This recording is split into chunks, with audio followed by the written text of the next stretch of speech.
todas e a todos que acompanham o Pensando Educação. Nós temos o prazer de abrirmos outro programa. Hoje nós estamos tratando e lidando com um importante programa na cidade de Piracicaba, que é a Associação da Síndrome de Down.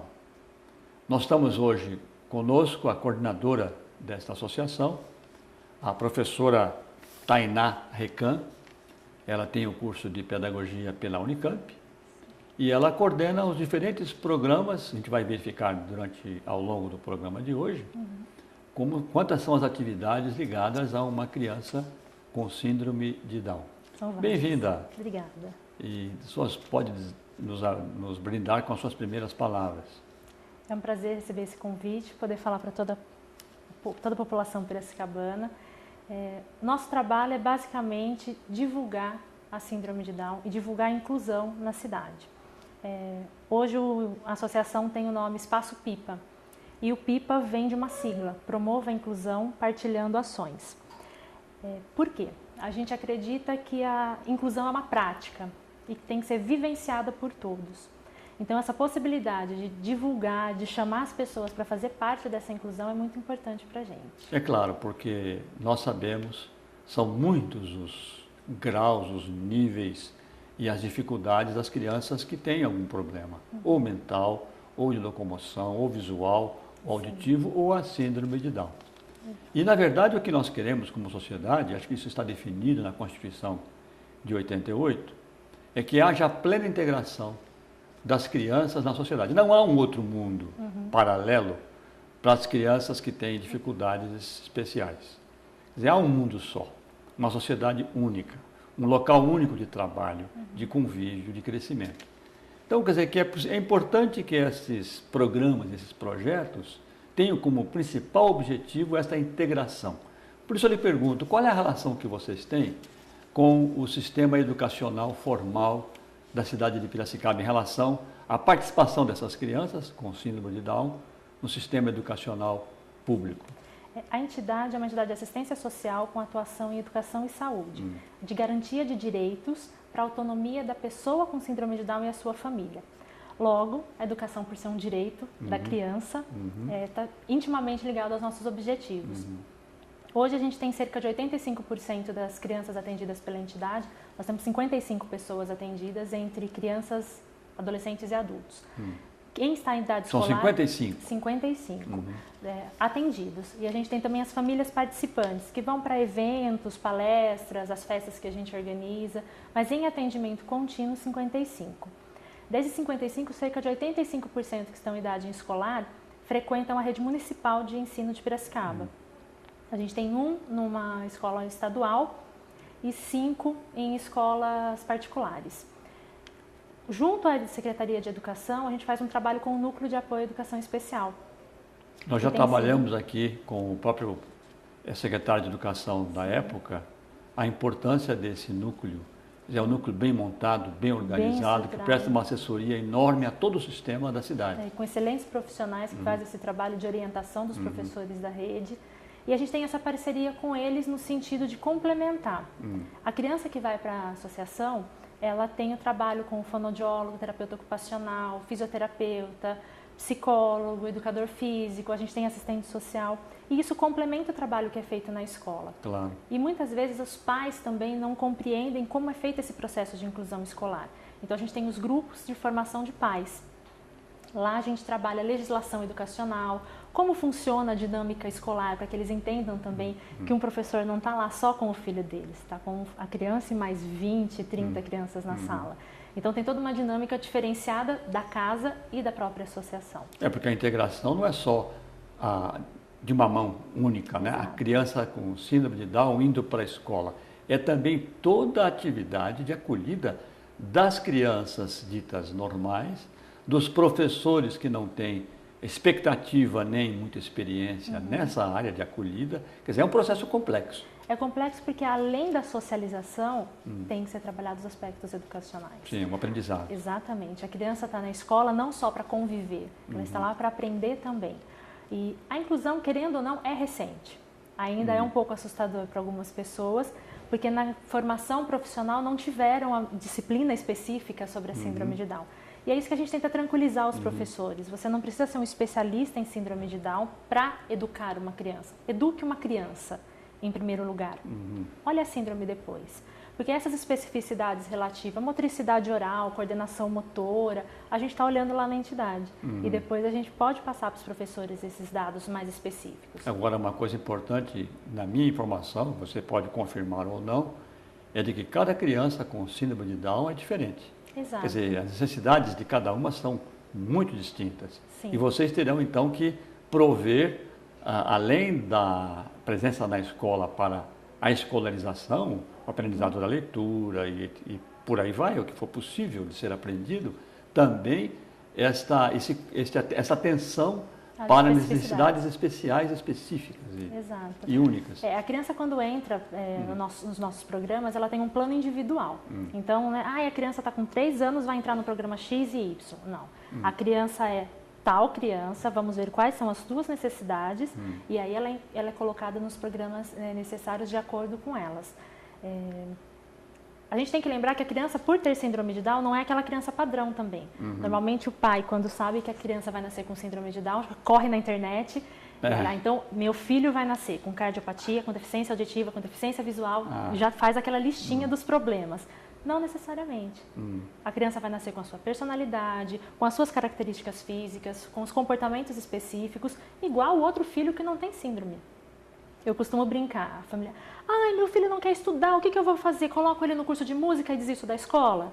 Eu falo, se o seu outro filho que não tem síndrome de Down desistir de estudar, o que você vai fazer?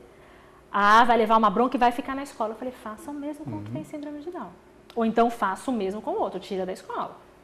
Você vai tirar o outro da escola? Não, porque ele tem potencial. Eu falei, o seu com síndrome de Down também. Você fala em potencial, uma coisa que me parece fundamental e importante é definir horizontes. Para onde vai essa criança? Quer dizer, qual é o limite que ela deva chegar, ao qual ela deva chegar em termos da sua formação, da sua capacitação, da sua adequação à vida como uma criança, como uma pessoa, digamos assim, da sociedade. A gente não sabe quais são os limites. Tem muita pesquisa recente que desmistifica algumas coisas, inclusive a deficiência intelectual da pessoa com síndrome de Down tem sido questionada. Não é mais algo fechado. A criança com síndrome de Down é deficiente intelectual. Alguma criança, dá só um exemplo, alguma criança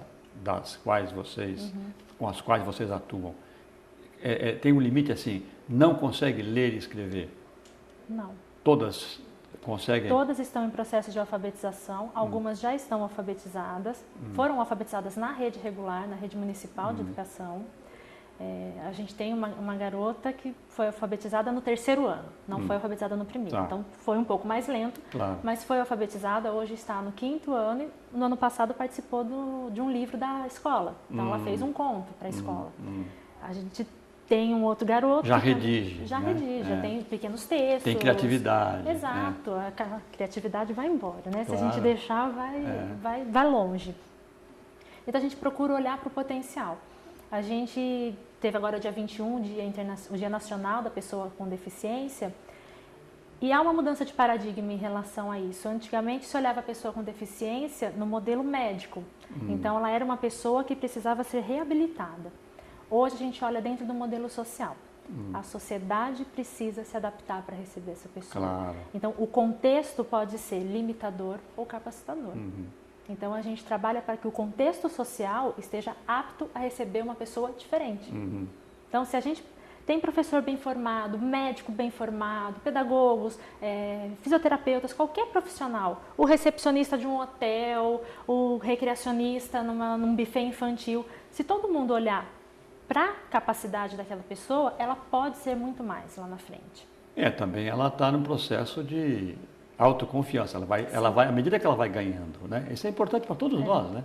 À medida que você vai ganhando, vai vencendo obstáculos na sua formação, na sua vida, você se capacita a dar o salto seguinte, quer dizer, qual é esse limite? Acho que as famílias e os pais e a sociedade como um todo, aí, o sistema educacional, devem estar aprendendo muito hoje em relação a esse fato. Isto é, que o limite para uma criança com síndrome de Down não é um limite técnico dado pela ciência ou pela informação científica. É um processo que tem que ser percebido no sistema, no próprio processo do seu desenvolvimento.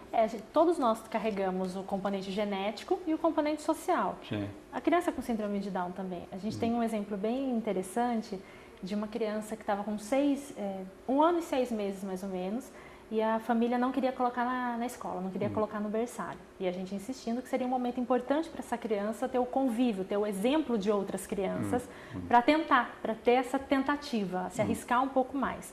E a mãe falava, mas ela ainda toma mamadeira, ninguém vai dar comida na boca, o que eu vou fazer? Ela vai ficar com fome. Leva para a escola. Matriculou. No primeiro dia ela chegou mais cedo, para ver se estava tudo bem. A menina estava sentada com as outras crianças, com a canequinha na mão, tomando leite, comendo a bolachinha. E nunca tinha colocado a mão numa caneca. A mãe falou, a minha filha é capaz. Inclusive ela aprende, inclusive, né? Lógico, porque ela viu todo mundo pegando a caneca, por que ela ia pegar a mamadeira? Eu tenho uma teoria, que é uma teoria que não se aplica necessariamente à síndrome de Down, mas que tem o seu peso. As grandes famílias do passado educavam melhor os seus filhos, porque os próprios irmãos educavam os irmãos. Não eram os pais, né? Os únicos. Pelo contrário. Os pais tinham um papel até reduzido em relação à função que os irmãos exerciam. Então, no caso de uma síndrome de Down, quer dizer, a criança acaba aprendendo, vendo, olhando, observando, quer dizer, é no convívio, ela não deve ter consciência de que ela é limitada. No começo, nessa idade de um ano e meio, né, ela é um ser que se vê no contexto com as demais crianças e ela imagina que ela pode realizar aquilo que as outras realizam. Então, esse fato é um fato único, né? Quer dizer, não é a mãe, não é a professora, é o processo, né? É o convívio, né? Com todas as pessoas que ajudam a essa... E a gente prioriza muito esse trabalho com irmãos. Então, sempre que possível, a gente coloca os irmãos também dentro das atividades realizadas na entidade. Claro. Porque o vínculo, às vezes, se quebra um pouco. Então, a criança com síndrome de Down é vista como a que precisa de um atendimento, a que precisa de uma atenção especial, e o outro irmão vai ficando um pouco de lado. Claro. Então, a família também tem que balancear isso e deixar ser irmão. O irmão mais velho não é o que vai cuidar da pessoa com deficiência, ou o mais novo vai cuidar para quando os pais morrerem ter alguém para cuidar. Não é isso. Ele é irmão. Se depois ele resolver cuidar, é porque ele teve esse vínculo familiar. Sim, não porque foi trocado de papel. A gente bate muito nessa tecla com as famílias. O irmão é irmão, não é pai, não é mãe. Professor Tainá, nós temos, percebo, muitas coisas ainda a explorar. Estamos chegando no nosso intervalo. Vamos então para um rápido intervalo. Você que nos acompanha, fique aí que voltaremos. Esse é um assunto inesgotável. Vamos ver se nós conseguimos ainda trazer na outra metade informações que sejam fundamentais para que você que conhece ou você que não conhece, complemente ou obtenha informações fundamentais para ajudar, para colaborar como cidadão e cidadã na sociedade no acolhimento, né, das pessoas diferentes. Requebra bumbum, nome, nome, nome. Ai, requebra bumbum, nome, nome, nome. Ai, requebra bum, e nome, nome, nome. Ai, requebra bumbum, nome, nome, nome. Ai, requebra bum. Dessa vez eu quero ver você mexer. Quero ver. Requebra bumbum, nome, nome, nome. Requebra bumbum, nome, nome, nome. Ai, requebra bum, e nome, nome, nome. Ai, requebra bumbum, nome, nome, nome. Requebra bumbum.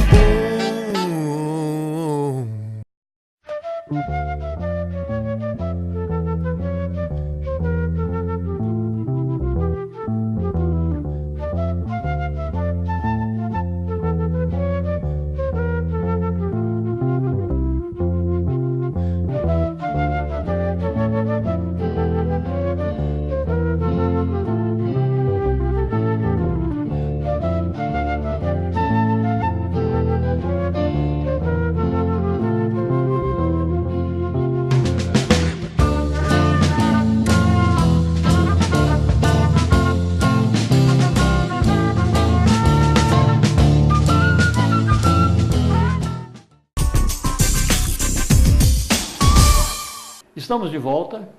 Hoje nós estamos recebendo aqui com muito prazer a professora Tainá Recan, ela Recan com K, então é um nome específico, que nos está apresentando um belíssimo trabalho que ocorre aqui na cidade de Piracicaba, que é essa associação Síndrome de Down, que hoje já tem, né, uma nova nomenclatura, que é a Espaço Pipa. Espaço Pipa, que nós vimos, vou repetir de novo, né? O Pipa significa Promova a inclusão partilhando ações. Promove a inclusão partilhando ações. Isso já é muito significativo. E nós queremos agora voltar à questão básica. Como é que se dá esse processo quando a família descobre ou se confronta com o fato de que o seu bebê tem a síndrome de Down? O nosso trabalho ele é transversal, então a gente parte desde o bebê até o adulto de uma maneira transdisciplinar. Então todos os profissionais estão envolvidos nesse momento. Quando nasce um bebê com síndrome de Down, a maternidade entra em contato com o nosso setor psicossocial, que é a assistente social e a psicóloga, que trabalham de maneira conjunta, e elas vão até a maternidade fazer o acolhimento dessa família. Não somos nós que damos a notícia, normalmente é o médico. E isso também tem sido uma situação bem delicada. Como ser dada essa notícia? Claro. Então a gente tem várias questões também no futuro sobre isso. Mas uma vez recebida a notícia, nós vamos até a maternidade conversar com essa família e explicar que é uma criança com síndrome de Down, que em primeiro momento deve ser vista como criança, como filho, mas que tem suas especificidades, principalmente nesse início. A criança com síndrome de Down normalmente nasce com hipotonia, então nasce mais molinha, e isso acontece no rosto, na boca também, então a amamentação pode ficar mais difícil. Então a gente precisa que seja rápido essa estimulação. A mãe vai até a associação com a criança ou não para receber essas primeiras orientações. Então, se tem uma questão com a amamentação, a psicóloga e a fonoaudióloga já fazem uma intervenção para tentar resgatar esse vínculo importante familiar, né, que é a amamentação, esse vínculo mãe e filho nesse momento. Depois a gente já passa para o programa de estimulação precoce, que acontece de maneira direta com a criança. Na casa dela ou ela já vem? Na associação. Na associação. A gente faz uma visita. Com os recursos que vocês têm. A gente já faz uma visita domiciliar para conhecer onde essa criança está. Então, verificar posicionamento do berço na casa, se está estimulando ou não, brinquedos necessários naquele momento. A gente faz essa leitura desse contexto domiciliar. Depois, na própria entidade, a gente tem o trabalho já utilizando os materiais necessários, o ambiente necessário para essa estimulação, que vai aos poucos. Então, primeiro a gente entra com poucos estímulos, depois aumentando os estímulos para trabalhar a atenção dessa criança, então precisa ser tudo controlado. Nesse momento, a gente tem uma sala com 3 profissionais, que é a fonoaudióloga, a terapeuta ocupacional e a fisioterapeuta. E elas trabalham com 3 crianças, então cada uma com uma. E até no ano que vem vai ser chamado programa Ciranda, porque elas trabalham nesse movimento de roda. Então a criança passa pelas três, claro. Olhando sua integralidade, né? A criança não é só perna, só braço, só boca, ela é tudo o tempo todo. E afeto, né? Exato. Então enquanto a criança está passando por esse momento, a mãe pode ir lá observar e a psicóloga e a assistente social fazem esse trabalho com a mãe de conscientizar. Tem a síndrome de Down, o que eu vou fazer, onde ela pode chegar, como eu vou tratar, e o meu marido, e os avós, e o irmão, porque a criança não é só da mãe ou só do pai, a criança é da família toda, a criança é do bairro, a criança é da cidade, a criança é da escola, a criança é nossa. Então, essa criança difícil os pais terem essa clareza, e é isso mesmo, né? Os filhos são para os outros. Exato, né? A criança é de todo mundo. É de né? todo mundo. Né? Então a gente tenta colocar nesses contextos variados. As terapeutas fazem essa orientação com a mãe, então às vezes entra na terapia, olha, em casa dê continuidade a isso, usa tal alimento, depois quando vai sair do alimento líquido para o alimento sólido, como isso é feito, retirada de fralda, quando vai começar a andar, virar, começa a rolar na cama. Então todas essas orientações a gente acompanha a família. Não, e deve ser momento. muito importante para pais. Já é difícil educar um filho, mesmo que fosse ter segundo, terceiro, sem síndrome nenhuma. Agora, com a síndrome de Down, é algo bastante delicado. E o pai, ou os pais, e a família, poder ter este apoio, né, técnico, especializado, essa acolhida da parte de vocês, isso é fantástico. Elas têm que fazer algum pagamento? algum compromisso financeiro para esse tipo de serviço? O atendimento é totalmente gratuito na entidade. As famílias que quiserem ajudar podem, porque a gente recebe subvenção e Claro, tem um trabalho há custos de para doação, exatamente. Mas não, a família que não puder ajudar com nada, vai ser feito o atendimento da mesma maneira, tão bom quanto se estivesse pagando. Claro. E certamente vocês também, como vocês estão com 55 pessoas, né, nesse processo, vocês têm de todas as idades. Sim. Os bebês, as crianças em idade escolar, né, já 6, 7, na fase da alfabetização. Vocês têm depois crianças na fase final da infância, depois a adolescência. Jovens, tudo isso se dá adultos, nesse mesmo ambiente. No mesmo ambiente. A gente procura organizar as terapias e as atividades para concentrar os grupos. Então, de segunda-feira, a gente atende mais a criançadinha de 5, em idade escolar, já em período de alfabetização. Então, de 5 até 13, 14 anos. E os adultos.